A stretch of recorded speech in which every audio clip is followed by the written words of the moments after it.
दोस्तों, स्वागत है आपका लर्निफाई की डेली कैप्सूल सीरीज में। आज है डे 12 और इस लेक्चर में हम देखने वाले हैं मॉडर्न हिस्ट्री के 10 मोस्ट इंपॉर्टेंट पीवाईक्यू, जहां से हर साल क्वेश्चन बनते ही बनते हैं। इन टॉपिक से क्वेश्चन बनते ही बनते हैं, तो ये टॉपिक अगर आपने कर लिए तो कम से कम 2 क्वेश्चन हर साल, 1 या 2 क्वेश्चन, मैं ये नहीं कह रहा कि एग्जैक्ट 2 ही आएंगे, 1 या 2 क्वेश्चन जो है वो हर साल यहाँ से पूछते ही पूछते हैं। अगर एक क्वेश्चन भी इस सीरीज से होता है तो कॉस्ट बेनिफिट रेशियो कोई बुरा तो नहीं है। तो चलिए शुरू कर लेते हैं। पहला ही क्वेश्चन 2024 का मॉडर्न हिस्ट्री में, ये इंग्लिश वाले यहाँ से देखेंगे, हिंदी वाले यहाँ से देखेंगे। ठीक है, वीडियो को पॉज करो, क्वेश्चन को अटेम्प्ट करो, फिर मैं पहले समझाता हूँ, फिर है क्या ये देखते हैं। चलो, ये बात कर रहा है कॉर्नवालिस की राजस्व संग्रहण की पद्धति के बारे में। यहाँ पर रैयतवाड़ी व्यवस्था का कुछ जो है वो मेंशन हो रहा है, यहाँ पर जमींदारी व्यवस्था का कुछ मेंशन हो रहा है। तो हम देख लेते हैं हुआ क्या था कि अपने पास जो है, माफ कीजिएगा, यहाँ पर आप देखें अपने पास ब्रिटिश कालीन भू राजस्व व्यवस्थाएं जो है वो 3 तरीके की है। एक स्थायी बंदोबस्त है, एक रैयतवाड़ी और एक है महालवाड़ी व्यवस्था। 3 व्यवस्था। इस स्थायी बंदोबस्त को जमींदारी व्यवस्था भी कहते थे। क्यों कहते थे साहब? क्योंकि इसके अंदर जो है वो मेन रोल किसका आता था? जमींदार लोगों का आता था, इसलिए इसको जमींदारी व्यवस्था भी कहते थे। अलग अलग टाइम पे अलग अलग जगह 3 तरीके की व्यवस्थाएं लाई गई भारत में, अलग अलग समय पर और अलग अलग क्षेत्रों में। क्यों लाई गई? ताकि अधिक से अधिक मात्रा में भू राजस्व की प्राप्ति की जा सके। ठीक है, तो 3 कौन सी थी? सबसे पहले बंगाल में हम देखें यहाँ पर, तो यहाँ पर हम सबसे पहले तो ये देख लेते हैं कि बंगाल के गवर्नर जनरल जो थे, गवर्नर वगैरह कौन थे, इनसे भी क्वेश्चन बनता है। तो सबसे पहले रॉबर्ट क्लाइव जो है वो बंगाल के गवर्नर बनते हैं। कौन? Robert Clive. ये याद रखना है, इसको याद रखो, मत रखो मत रखो, कोई जरूरत नहीं। रॉबर्ट क्लाइव को याद रखना कि बंगाल के प्रथम गवर्नर कौन थे? Robert Clive. अगला, फिर इन्हीं बंगाल के गवर्नर को बना दिया गया था बंगाल का गवर्नर जनरल। तो ऐसा बंगाल के पहले गवर्नर जनरल कौन थे? Warren Hastings. कौन थे? Warren Hastings. इनसे क्वेश्चन से सवाल बनते हैं, इन स्टेटमेंट से क्वेश्चन बनते हैं, याद रखना। इनका कार्यकाल था 1772 से लेकर 1785 ईस्वी तक जो है यहाँ पर इनका जो है वो कार्यकाल होता है। उसके बाद में मैकफरसन आते हैं थोड़े दिन के लिए। उसके बाद में लॉर्ड कॉर्नवालिस आते हैं 1786 से 1793 ईस्वी तक जो है, 1793 ईस्वी तक कौन आ जाते हैं? कॉर्नवालिस। उसके बाद में सर जॉन शॉर और उसके बाद में आता है लॉर्ड वेलेजली। याद रखना, 1798 से लेकर 1805 ईस्वी तक कौन है? Lord Wellesley. और अगर बोले कि ये तो कौन है? बंगाल के गवर्नर जनरल। अगर भारत के गवर्नर जनरल की बात करें तो कौन है? पहले लॉर्ड विलियम बेंटिक, जिनका कार्यकाल जो है 1828 से लेकर 1835 तक इनका कार्यकाल था। और 1833 के चार्टर एक्ट से इनको बंगाल का गवर्नर जनरल की जगह भारत का गवर्नर जनरल बनाया जाता है। तो पहले भारत के गवर्नर जनरल कौन थे? Lord William Bentinck. और फिर लॉर्ड, ये जो गवर्नर जनरल थे उनको बना दिया जाता है वॉइसरॉय 1857 की क्रांति के बाद में 1858 के एक्ट से। तो पहले वॉइसरॉय कौन थे? Lord Canning. ये कुछ चीजें आपको याद रखनी है। ठीक है, तो स्थायी बंदोबस्त की व्यवस्था 1793 ईस्वी में लाई जाती है और ये लेकर आने वाला कौन होता है? कॉर्नवालिस। कौन होता है? कॉर्नवालिस होता है यहाँ पर। और कॉर्नवालिस के द्वारा बंगाल, बिहार, उड़ीसा, उत्तर प्रदेश, बनारस और नॉर्दर्न कर्नाटका वाला जो रीजन है, इस पूरे रीजन में लाया जाता है स्थायी बंदोबस्त व्यवस्था। पूरे भारत का लगभग 19% क्षेत्र पर ये स्थायी बंदोबस्त व्यवस्था लाई जाती है। इसमें होता क्या है कि भूमि का मालिक जो है यहाँ पर किसको मान लिया जाता है? भूमि का मालिक यहाँ पर जमींदार को मान लिया जाता है। और पूरा पूरा का टैक्स जो है वो लेना भूरा जैसे किससे लेगी? ब्रिटिश सरकार। इस जमींदार से ही ब्रिटिश जो है सरकार जो है वो पैसा लेगी, यानी ईस्ट इंडिया कंपनी जो है वो राजस्व किससे ग्रहण करेगी? जमींदार से। और जमींदार नीचे जो रैयत होते थे, उन रैयत से पैसा वसूल किया करते थे। समझ रहे हो बात, है ना? और जमींदार की जिम्मेदारी थी ब्रिटिशर्स को पैसा देने की, भू राजस्व देने की। अगर समय पर जमींदार पैसा नहीं दे पाए तो फिर इन जमींदारों की जमींदारियां जब्त कर ली जाती थी। इसके लिए एक कानून लाया गया था, सूर्यास्त कानून। क्या लाया गया था? सूर्यास्त कानून, सनसेट लॉ इंग्लिश में कहते हैं, सनसेट लॉ। यानी उस एक निश्चित दिन के सूर्य अंत होने तक अगर आपने जमींदारी नहीं, आपने वो मालगुजारी नहीं चुकाई तो फिर आपकी जमींदारी जो है उसको क्या कर लिया जाएगा? उसको जब्त कर लिया जाएगा। इसकी वजह से बहुत सारी लिटिगेशन भी यहाँ पर हो जाते हैं शुरू, क्योंकि ये जो नीलामी हो जाती है जमींदारियों की, फिर वो नीलामी को वो जो है ये जमींदार जो है वो कोर्ट में जाकर बचा लेते थे। कुछ लूप होल्स थे कानून में, उसका फायदा उठाकर ये बचा लेते थे, इससे लिटिगेशंस भी बहुत सारी शुरू हो जाती है। ठीक है। कंपनी जो है वो 10/11 भाग तो कंपनी को देना पड़ता था और 1/11 भाग जो है वो जमींदार खुद अपना खर्चा निकालने के लिए रख लेता था स्थायी बंदोबस्त व्यवस्था से। अगला है रैयतवाड़ी व्यवस्था। रैयतवाड़ी व्यवस्था जो है ये स्कॉटिश ज्ञानोदय की उदय के जो उदय हुआ था, स्कॉटिश ज्ञानोदय, उसकी उपज ये थी। ये मानते थे स्कॉटिश ज्ञानोदय वाले कि बीच में देखो, एक तरफ तो किसान उगा रहा है और एक तरफ सरकार है जिनको टैक्स लेना है, तो बीच में ये जो बिचौलिया है जमींदार, इनका कोई काम नहीं है, सीधा जनता से ही टैक्स वसूल करना चाहिए सरकार को। और एंशियंट इंडिया में भी ऐसा ही होता था, जो सरकार, ये जो जमींदार, ये किसान है, यही भूमि के मालिक हुआ करते थे। तो फिर बीच बीच में ये जमींदार बिचौलियों को क्यों रखना है, इसलिए फिर ये वाली व्यवस्था लाई जाती है। थॉमस मुनरो और कर्नल रीड के द्वारा ये व्यवस्था लाई जाती है। सबसे पहले मद्रास के 12 महल जिले में यह लाई जाती है। कौन से 12 महल जिला जो है मद्रास का, उस वाले में जिले में ये व्यवस्था लागू की जाती है। कौन इसके लिए जिम्मेदार था? थॉमस मुनरो और कर्नल रीड। ये सब याद रखना है, यहां से बहुत सारे क्वेश्चन बने, आगे दिखाऊंगा भी। मुंबई, मद्रास और आसाम वाले रीजन में इसको लागू किया गया था। समस्त जो अंग्रेजी शासन था उसका लगभग 51% क्षेत्र पर इसे लागू किया गया था 1820 ईस्वी में। भूमि का मालिक इसमें किसको मान लिया जाता था? किसान को मान लिया जाता था, रैयत जो होता था, इसलिए इसको रैयतवाड़ी तो कहते थे ना, रैयत मतलब किसान ही होता। ठीक है। इसको पट्टा दे दिया जाता था फिर। ठीक है। और यहाँ पर ब्रिटिश सरकार को राजस्व देने की जिम्मेदारी सरकार की थी। लगभग 33% से लेकर 55% तक यहाँ पर टैक्स देना होता था जब किसान को। और किसान को टैक्स लेने से पहले पूरा का पूरा सर्वे होता था जमीन का, कि उस जमीन में किस तरीके की फसल उगती है और कितना जो है यहाँ पर ऑलरेडी उत्पादन हुआ, उसके अकॉर्डिंग ये यहाँ पर टैक्स जो है फिर उस सर्वे के अकॉर्डिंग टैक्स लगाया जाता था। हालांकि ये थियरी में ऐसा होता था, वास्तविकता में ऐसा नहीं था, मनमाना टैक्स वसूल करते थे। अगला है महालवाड़ी व्यवस्था। महालवाड़ी व्यवस्था में माना गया कि नहीं, प्राचीन भारत में जो है इस प्रकार से नहीं होता था। पूरा महाल जो है, उस महाल को ही मान लिया जाता था कि ये कम्युनिटी हम कह सकते हैं, क्योंकि समुदाय जो है वो समुदाय भूमि का मालिक होता था, ना कि कोई पर्सनल व्यक्ति या कोई जमींदार, है ना। इसके लिए ये लाई जाती है महालवाड़ी व्यवस्था। हॉल्ट, मैकेंजी और मार्टिन वर्ड जो है वो लेकर आते हैं महालवाड़ी व्यवस्था। उत्तर प्रदेश, मध्य प्रांत और पंजाब वाले क्षेत्र में ये सबसे बाद में लागू की जाती है। तो समस्त अंग्रेजी भारत का लगभग 31 या 30% वाला इलाका जो है वो इसमें आता था।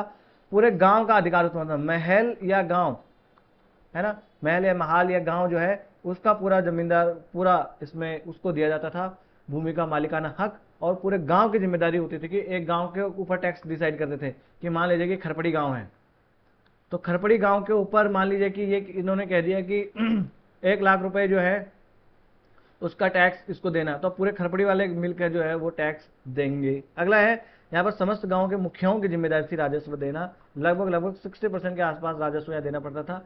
इससे भी थियरी में ये लिखा गया था कि 30 सालों के लिए बंदोबस्त किया जाना है, और इससे पहले भी सर्वेक्षण होगा, सर्वेक्षण वगैरह कुछ होता नहीं था। अंतिम लाभ जो है वो सबसे ज्यादा किसको होता है? अंतिम लाभ सबसे ज्यादा होता है अंग्रेजों को ही, है ना। अब इतना आपको समझा दिया, अब आओ क्वेश्चन पर। अब क्वेश्चन क्या कह रहा है? राजस्व संग्रहण के रैयतवाड़ी बंदोबस्त के अधीन किसानों को फसल खराब होने या प्राकृतिक आपदाओं की स्थिति में राजस्व भुगतान से छूट दी गई थी। क्या अंग्रेज इतने, आपको लग रहा है कि इतने दयावान थे? 2 गुना लुगान देना पड़ेगा, ये ऐसे वाले लोग थे? तो ये तो गलत है, कॉमन सेंस है, क्वेश्चन गलत मान सकते हैं।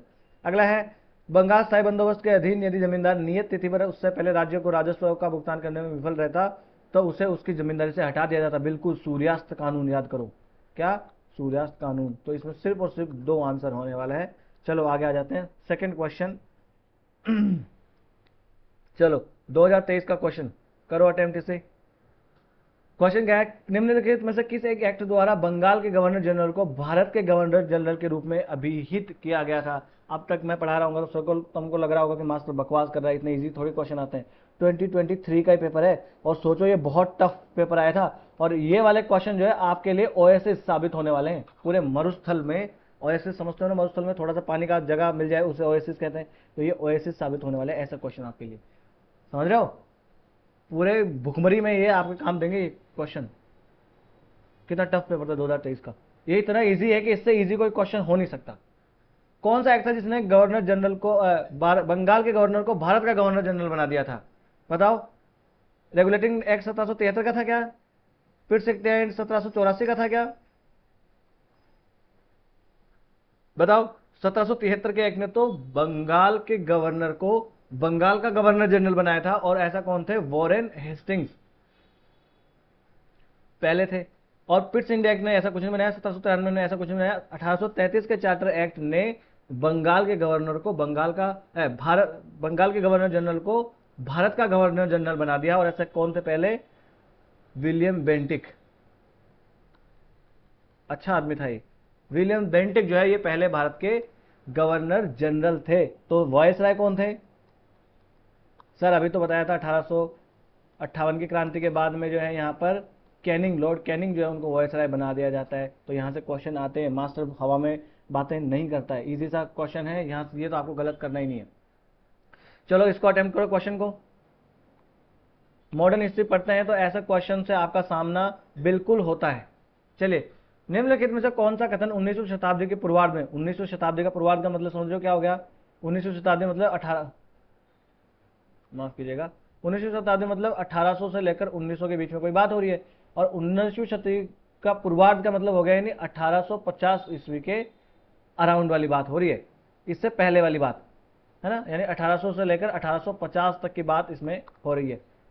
भारत पर औद्योगिक क्रांति के प्रभाव को सही ढंग से समझाता, कौन सा इनमें समझाता है? औद्योगिक क्रांति इस काल में ब्रिटेन में आई थी, और उसकी वजह से भारत में क्या हुआ? भारतीय हस्तशिल्प बर्बाद हो गए, भारतीय वस्त्र उद्योगों में बड़ी संख्या में मशीनों का प्रयोग हुआ, देश के कई हिस्सों में रेलवे लाइनें बिछाई गई, ब्रिटिश निर्मित वस्तुओं का जो है यहाँ पर वस्तुओं के ऊपर बहुत सारे इंपोर्ट ड्यूटी यहाँ पर लगाई गई थी। तो क्या किया गया था बताओ? सर इंपोर्ट ड्यूटी ये तो सीधा सीधा कि नहीं लगाया गया। उद्योगों में बड़ी मात्रा में मशीनें आई थी, ये भी सीधा सीधा गलत है। हाँ, रेलवे लाइनें बिछाई गई थी, पर इससे कोई ये वाला प्रभाव जो है वो औद्योगिक क्रांति के प्रभाव को सही ढंग से नहीं समझाता। समझाता क्या है? भारतीय हस्तशिल्प जो है ये बर्बाद हो जाते हैं, क्योंकि यहाँ से हम लोगों का कच्चा माल ये लोग अंग्रेज लोग ले गए, और तैयार माल जो है वो लेकर आते हैं। इससे भारत के हस्तशिल्प जो है वो ब्रिटेन में जो मशीनों से सस्ता माल तैयार होता था उससे ये जो है उसकी चुनौती को ये नहीं सह पाए, और ये बर्बाद हो गया हस्तशिल्प। समझ रहे हो? अगला क्वेश्चन, चलिए अटेम्प्ट करो, पॉज करो क्वेश्चन वीडियो को और अटेम्प्ट करो कि क्या कहना चाह रहा है क्वेश्चन। 1813 के चार्टर एक्ट, तो देखो अब आप सीख क्या लेंगे यहाँ से? चार्टर एक्ट से आपके जो है वो क्वेश्चन बनते हैं, तो आपको पूरे चार्टर एक्ट जो है वो रटे हुए होने चाहिए। और 1813 और 1833 का तो खास कर से 1813 का चार्टर एक्ट का अधिनियम जो है, इस अधिनियम के बारे में निम्नलिखित पर आपको विचार करना है। यहाँ पर पहला यहाँ है, दूसरा है ये, और तीसरा है ये। चाय के व्यापार और चीन के व्यापार को छोड़कर भारत में ईस्ट इंडिया कंपनी के व्यापार के एकाधिकार को समाप्त कर दिया था। इसने कंपनी के कब्जे वाले भारतीय क्षेत्रों पर ब्रिटिश क्राउन की प्रभुता का दावा किया, और भारत के राजस्व पर अब सीधा ब्रिटेन की संसद का नियंत्रण हो गया। देखना, समझना, बताओ क्या आंसर है इसका? भैया ये तो एक्सट्रीम है, एक्सट्रीम। भाई अभी तो ईस्ट इंडिया कंपनी जो है 1857 तक तो वो है, तो फिर एकदम से सीधा ब्रिटिश संसद का नियंत्रण कैसे हो जाएगा? तो ये गलत है, ये गलत है। थर्ड गलत है, तो देखो ये गया, ये गया, ये गया, आंसर अपने आप क्या हो गया? ए आंसर इसका आ जाना है 1 और 2। 1813 का चार्टर एक्ट है, ये बहुत इंपॉर्टेंट है, आपको याद रखना है इसके बारे में। देखो यहां पर क्या था, बैकग्राउंड इसका समझे तो इकोनॉमिक प्रेशर वगैरह ब्रिटिश सरकार पर अब आने लगा था, और ब्रिटिश सरकार ये नहीं चाहती थी कि सिर्फ ईस्ट इंडिया कंपनी को ही, वहां के लोग भी ये नहीं चाहते थे कि सिर्फ ईस्ट इंडिया कंपनी को ही व्यापार करने का मौका दिया जाए, और भी कंपनी व्यापार करे वहां पर और वो भी लाभ कमाए, ऐसा होना चाहिए। क्योंकि नेपोलियन जो है उसके युद्ध चल रहे थे यूरोप में, 1815 तक तो उसके युद्ध चल ही रहे होते हैं, है ना। तो नेपोलियन के युद्ध यहाँ पर चल रहे होते हैं। फिर पॉलिटिकल रिफॉर्म वहां पर चाहिए की मांग वहां पर कर रहे थे। जो उदारवादी लोग थे, उदारवादी लोग चाहते थे कि ये सिर्फ और सिर्फ कुछ लोगों को या सिर्फ कंपनी को ही यहाँ पर व्यापारिक एकाधिकार क्यों दिया जाए, और बाकी लोगों को भी व्यापार का एकाधिकार दिया जाना चाहिए, बाकी लोगों को व्यापार का जो है वो मौका दिया जाना चाहिए। अगला, रिलीजियस और ह्यूमैनिटेरियन कंसर्न्स भी थे यहाँ पर, धार्मिक चिंताएं भी थी। जैसे जो मिशनरी वगैरह थे, वो चाहते थे कि भारत में जो ईसाई धर्म है उस ईसाई धर्म का प्रसार भी किया जाए, और भारत में जो मानवीय जो भी कंसर्न है, चिंताएं, उनको भी थोड़ा सा एड्रेस किया जाए। इसमें क्या हुआ देखो, एंड ऑफ मोनोपोली, यहाँ पर मोनोपोली एंड हो जाती है ब्रिटिश ईस्ट इंडिया कंपनी की, यानी चाय प्लस चीनी, चीनी मतलब समझो चाय, तो चाय का व्यापार हो गया, और चीनी का मतलब चीन के साथ व्यापार, याद करने का तरह बता रहा हूँ, चाय चीनी, इनके व्यापार को छोड़ दें ईस्ट इंडिया कंपनी के, तो बाकी की जो भी एकाधिकार था उसको समाप्त कर दिया गया। कंपनी का रूल जो है उसे 20 वर्षों के लिए चार्टर का नवीनीकरण कर दिया जाता है।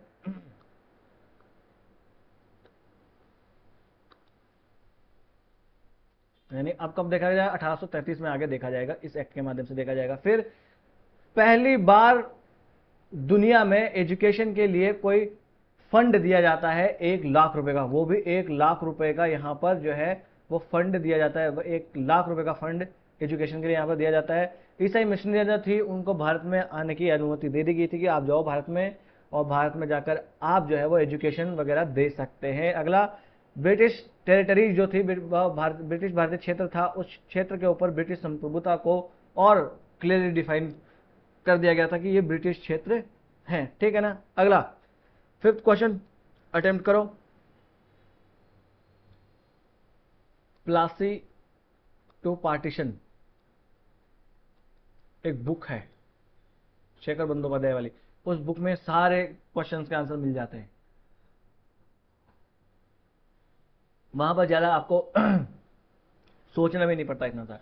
बताओ, 18वीं सदी है, 8वीं नहीं, 18वीं सदी के मध्य में बंगाल से अंग्रेज ईस्ट इंडिया कंपनी द्वारा निर्यात की जाने वाली प्रमुख वस्तुएं कौन सी थी? बंगाल से ईस्ट इंडिया कंपनी क्या निर्यात करती थी? बहुत सारा, क्या कच्चा कपास, तिलहन और अफीम? तिलहन वगैरह नहीं करती थी। चीनी, नमक, जस्ता और सीसा, जिस्ता सीसा नहीं करती थी। तांबा, चांदी, सोना, मसाले और चाय, ये भी नहीं करती थी। कपास, रेशम, शोरा और अफीम ये करती थी। क्या करती थी? कॉटन बहुत ज्यादा होता था वहां पर, सिल्क भी होता था बंगाल में। सॉल्ट पे रहे, ये शोरा क्या होता है? Potassium nitrate. क्या होता है सर? Potassium nitrate.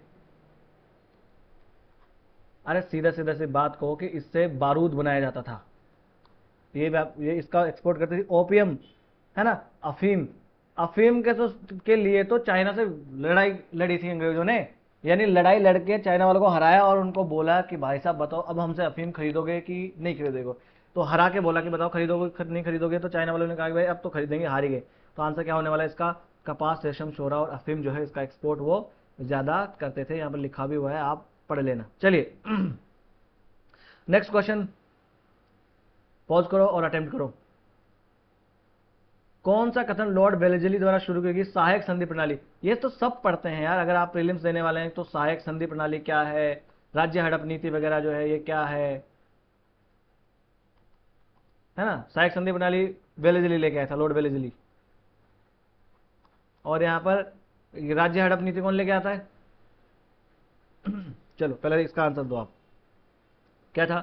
क्या दूसरों के खर्च पर एक बड़ी स्थायी सेना बनाए रखना था, भारत को नेपोलियन के खतरे से सुरक्षित रखना था, कंपनी के लिए एक निश्चित आय सुनिश्चित करना था, भारतीय राज्यों पर ब्रिटिश सर्वोच्चता स्थापित करना था? बताओ क्या था?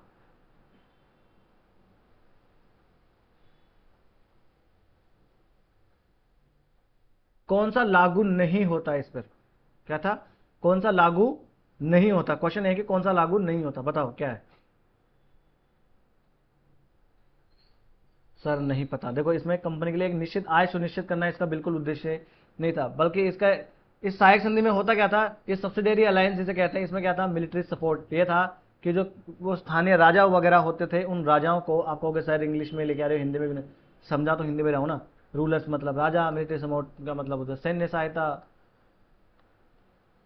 इतनी तो इंग्लिश आनी चाहिए। लैंग्वेज से अगर आप यहाँ पर ऐतराज रखोगे तो आप यूपीएससी नहीं क्लियर कर पाओगे, क्योंकि हिंदी में इतना मटेरियल आपको मिलेगा ही नहीं, ठीक है ना। होता क्या था कि जो भी राजा इससे ये सहायक संधि होती थी, उन राजाओं को ब्रिटिश सैनिक वहां पर रखने होते थे, और ब्रिटिश सैनिकों का पैसा भी वो राजा ही खुद देता था, समझ रहे हो। और इंटरनल जो भी मामले होते थे, जिनके आंतरिक मामले होते थे राजाओं के, उन आंतरिक मामलों में ये हस्तक्षेप नहीं करते थे ब्रिटिशर्स, है ना। ये कहने की बात थी, वो करते भी थे वैसे देखा जाए तो। सब्सिडी देनी पड़ती थी यहाँ, मतलब जो फाइनेंशियल सब्सिडी देनी पड़ती थी ब्रिटिशर्स को, उस वो जो सेना रखी जाती थी, एक सेना का टुकड़ा उसमें रखा जाता था उस राज्य में, ताकि वो जो है उस राज्य के तख्ता पलट से बचाया जा सके। उन राजाओं को बाहर का अगर कोई हमला हो जाए तो उनसे, उन राजाओं की सहायता करता था वो सैन्य टुकड़ा। अगर वो सैन्य टुकड़ी के लिए सब्सिडी नहीं दे पाता था वो राज्य, तो फिर उसकी जमीन हड़प ली जाती थी, ठीक है। अगला, प्रोहिबिशन ऑफ अलायंसेस, वो राजा किसी और राजाओं के साथ में संधि नहीं कर सकता था। कोई अगर उनको विदेशी संबंध बनाने होते थे तो वो संबंध भी किसके थ्रू बनाएंगे, ब्रिटिशर्स के थ्रू बनाएंगे। एक रेजिडेंट रखना पड़ेगा उसको अपने दरबार में, उस राजा के दरबार में एक रेजिडेंट होगा ब्रिटिशर्स का, वो सारा ध्यान रखेगा दरबार में क्या चल रहा है क्या नहीं चल रहा है। कोई मामला आता है तो राजा को उस रेजिडेंट से सलाह मशवरा करके ही सारा काम करना पड़ता था। यहाँ पर फिर धीरे धीरे एनेक्सेशन यानी हड़प भी लिया जाता था उस राज्य को। ये सारी थी क्या थी, ये सारी की सारी थी सहायक संधि। तो इसमें कोई कंपनी के लिए निश्चित आय सुनिश्चित करने का उद्देश्य इसमें नहीं था। हाँ, नेपोलियन का खतरा था, क्योंकि कॉर्नवालिस को लॉर्ड वेलेस्ली को ये लगता था कि नेपोलियन जो है वो रूस पर हमला करेगा और रूस के थ्रू जो है वो इधर आ जाएगा, या रूस भी जो है वो भारत पर हमला कर सकता है, ये इसके पीछे था। और ब्रिटिश सर्वोच्चता भी स्थापित करनी थी और एक दूसरों के खर्च पर एक बड़ी सेना भी रखना था, पर एक निश्चित आय रखना उनकी कोई वो नहीं थी। चलो अगला क्वेश्चन, 7th क्वेश्चन। देखो आ गया फिर रैयतवाड़ी व्यवस्था, आ गया रैयतवाड़ी व्यवस्था। तो वो जो व्यवस्थाएं मैंने आपको बताई थी भू राजस्व की, उनसे क्वेश्चन बनते हैं तो आपको उनके ऊपर थोड़ा सा ध्यान देने हैं। कौन ब्रिटिश शासन के दौरान भारत में रैयतवाड़ी बंदोबस्त की शुरुआत से जुड़ा था, बताओ कौन जुड़ा था। एक लॉर्ड कॉर्नवालिस, 2 अलेक्जेंडर रीड और 3 थॉमस मुनरो। बताओ, अगर ये क्वेश्चन अब गलत किया पाप लगेगा आपको, नरक में भी जगह नहीं मिलने वाली है आपको। बताओ सर, सीधा सीधा हम कर सकते हैं, लॉर्ड कॉर्नवालिस तो स्थायी बंदोबस्त के साथ है, ये तो स्थायी बंदोबस्त से था। तो एक गया तो देखो ये कट गया, ये कट गया, ये कट गया, आंसर सीधा क्या आ गया, 2 और 3। और मैंने बताया भी था कि अलेक्जेंडर रीड, ये थॉमस मुनरो, कर्नल रीड जो ये थे, इन लोगों ने मिलकर ये व्यवस्था लेके आए थे, रैयतवाड़ी व्यवस्था, है ना।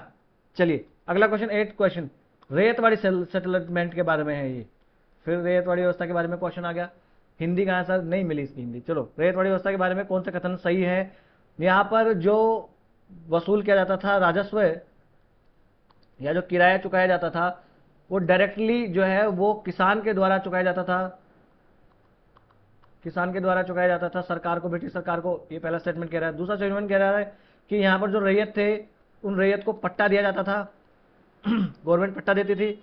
और यहाँ पर जो लैंड थी उनको उनको उनका सर्वे भी किया जाता था, टैक्स लगाने से पहले उनका सर्वेक्षण किया जाता था। बताओ कौन सा सही है रैयतवाड़ी व्यवस्था के संबंध में।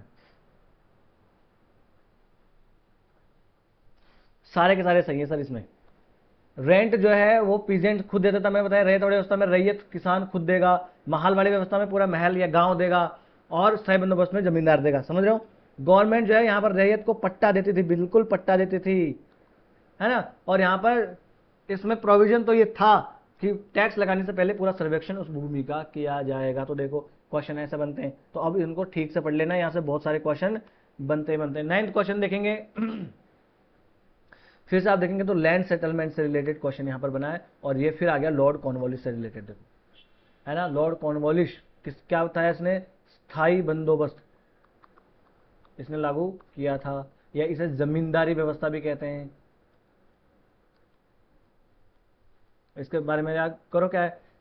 The tendency of increase litigation, तो लिटिगेशन बहुत सारी बढ़ गई थी, was visible after the introduction of the land settlement system of Lord Cornwallis. मतलब स्थायी बंदोबस्त व्यवस्था के बाद में लिटिगेशन बहुत सारी बढ़ गई थी।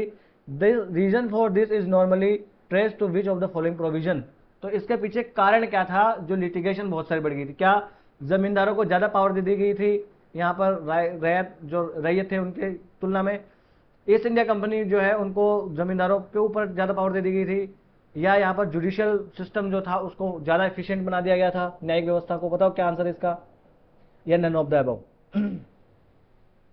सर इसका आंसर है none of the above, D इसका आंसर है। सर क्यों है, जमींदारों को ज्यादा पावर दे दिया गया था, ये इसमें कुछ सिस्टम नहीं था। ईस्ट इंडिया कंपनी को ओवरलोड बना दिया गया था, ये भी कोई नहीं था। जुडिशियल सिस्टम कुछ ज्यादा एफिशिएंट बन गया था, ये भी कोई लिटिगेशन का नहीं था। इसमें क्या था कि देखो इसमें ये लिटिगेशन के रीजन ये हो गए थे कि एक तो जो जमींदार थे उन जमींदारों की जमींदारियां नीलाम यहाँ पर कर दी जाती थी, तो नीलामी की व्यवस्था से लिटिगेशन हो जाता था, क्योंकि ये नीलामी जो है ये खुद फिर खुद ही वापस खरीद लेते थे और फिर मामला कोर्ट में चला जाता था, लटका रहता था बहुत सालों तक। फिर क्या था कि ये जमींदार जो है वो जो रैयत होते थे उन रैयत को तो ये दखल दाजी जो रैयत के अधिकार थे वो सारे समाप्त कर दिए थे, उनको भूमि से ये निकाल देते थे, है ना। तो ये सारा हो गया था इनकी वजह से नीलामी व्यवस्था, और इसकी वजह से लिटिगेशन बढ़ जाता है इसमें, है ना। अगला क्वेश्चन 10th क्वेश्चन, बहुत इजी सा क्वेश्चन है ये। कॉर्नवालिस के जब सुधार हम पढ़ते हैं वहां से ये क्वेश्चन है। कॉर्नवालिस जो है ये न्यायिक व्यवस्था में भी सुधार करता है, ये सिविल सेवा में भी सुधार करता है, ये पुलिस सेवा जो है वहां पर भी सुधार करता है, ये सैन्य जो है सेना में भी सुधार करता है। तो मैं तो कह रहा हूँ मेंस में भी सीधा सीधा क्वेश्चन बन सकता है कॉर्नवालिस के रिफॉर्म से रिलेटेड। तो कोवेनेटेड सिविल सर्विसेज यहाँ पर बनाई गई थी, एक कोवेनेटेड होती थी और एक अनकोवेनेटेड होती थी। इन कोवेनेटेड सिविल सर्विसेज में वही लोग जो है वो ज्वाइन कर सकते थे जो ब्रिटिशर्स थे, है ना। भारतीय लोग उसको इसमें शामिल नहीं हो सकते थे। 1886 में ये शुरू किया जाता है, ठीक है। और अगर हम देखें बाद में यही चल के आईसीएस बनती है और ये आईसीएस चल के आईएएस बाद में बन जाती है। तो ये किसने किया था? कॉर्नवालिस ने इसमें सुधार किया था। वॉरेन हेस्टिंग्स वगैरह, विलियम बेंटिक वगैरह कोई सुधार इसमें नहीं किया गया था, ठीक है। ये यहाँ पर आपको लिखा हुआ भी है, ये आप पढ़ लीजिएगा आराम से। तो बस आज का लेक्चर हम यही समाप्त करते हैं। अब आपको इससे सीख क्या लेनी है, जो जो टॉपिक मैंने बताया, जैसे कि भू राजस्व व्यवस्थाएं हैं, माफ कीजिएगा गाइस, भू राजस्व व्यवस्थाएं हैं, अरे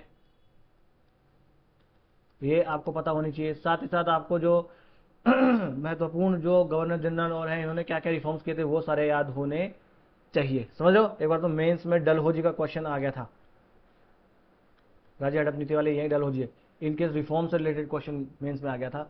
अब देखो आज का स्कोर आपको कमेंट करना है, ठीक है, क्या स्कोर रहा। बाकी मिलते हैं अगले डे 13 कैप्सूल के साथ, जिसमें हम इकोनॉमिक्स के 10 धमाकेदार सवाल देखेंगे। बाकी चैनल को सब्सक्राइब करना मत भूलना, और आपको इस चीज़ की पीडीएफ चाहिए तो आप जानना लर्निफाई अनलॉकिंग नॉलेज के नाम से टेलीग्राम पे अपना चैनल है, यहाँ से आप स्कैन भी कर सकते हैं और डिस्क्रिप्शन बॉक्स में लिंक भी दिया हुआ है। वीडियो अगर आपको अच्छा लगा हो तो लाइक कर दीजिए और चैनल को सब्सक्राइब कर लीजिए। और भी आपको कोई भाई बंधु मित्र सका दोस्त हो तो आप अवश्य चैनल को रिकमेंड करें, और आपको कोई सलाह लेनी हो या कोई सलाह देनी हो तो आप हमें अवश्य कमेंट बॉक्स में लिखें, और बड़े ही लोकतांत्रिक ढंग से हम अपने इस छोटे से परिवार को आगे बढ़ाएंगे। नमस्ते, धन्यवाद।